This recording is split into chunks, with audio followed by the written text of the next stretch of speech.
Hey everyone, I've probably mentioned it several times on the show before, but Days Bowl-O-Dome here in Wausau, Wisconsin is one of my favorite centers because it's the only one where I've been able to get a sanctioned 800. Took me 300 in game 3 to do it.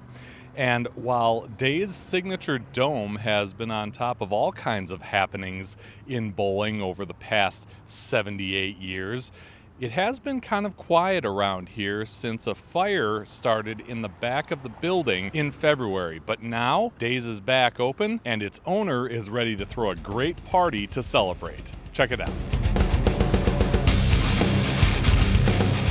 We had a company party, so we actually closed down the place for this big 200-person party.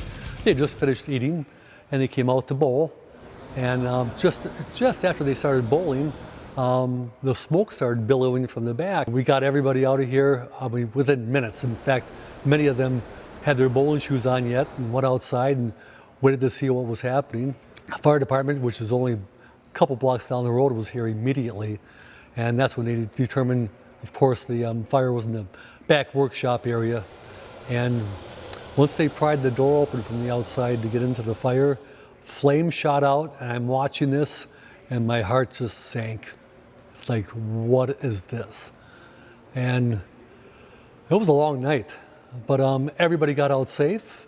And then the restoration process started, and that was, again, a long haul. We had the contents people coming in to go through every single item in this building.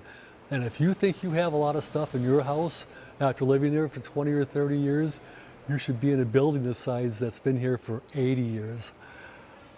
It's an amazing amount of contents. Was there anything lost that was irreplaceable or, sentimental to you? No, in fact, in the source room, and basically everything in the source room obviously was melted, fried, tossed out.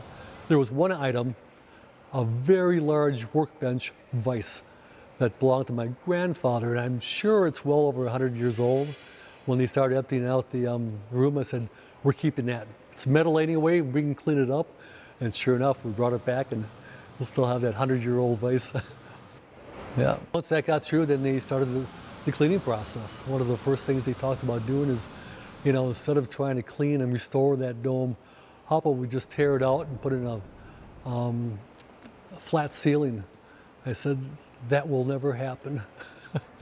It's been a 30-foot dome for nearly 80 years, and that's where it's going to stay. It gives the entire place a different look.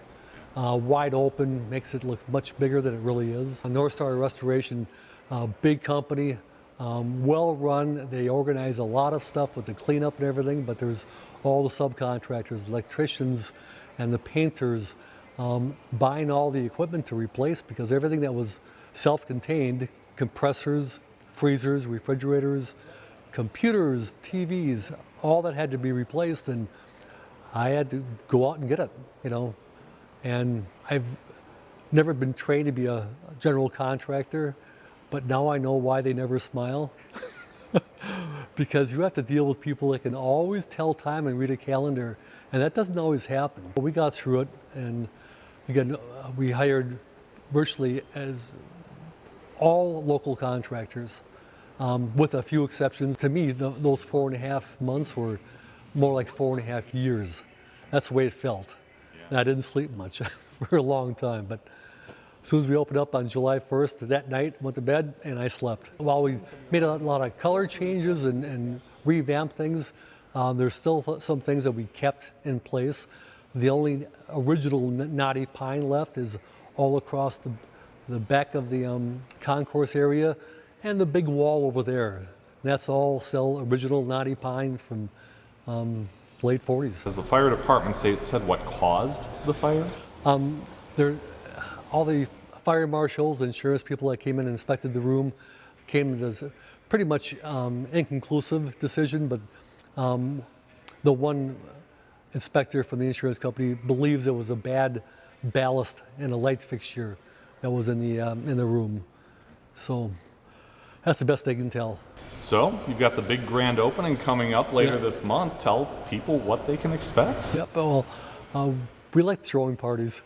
We're going to have trivia show put on by Brian West. We're going to have an ice cream truck outside and a guy that does spray painting booth outside as well. $78 giveaways every hour on the hour to celebrate our 78th year. I have a lot of classmates and half of them are retired. They asked me, when are you going to retire? I said, I have too much fun at what I do and I wouldn't know what to do with myself if I wasn't in here. I was made to do this work.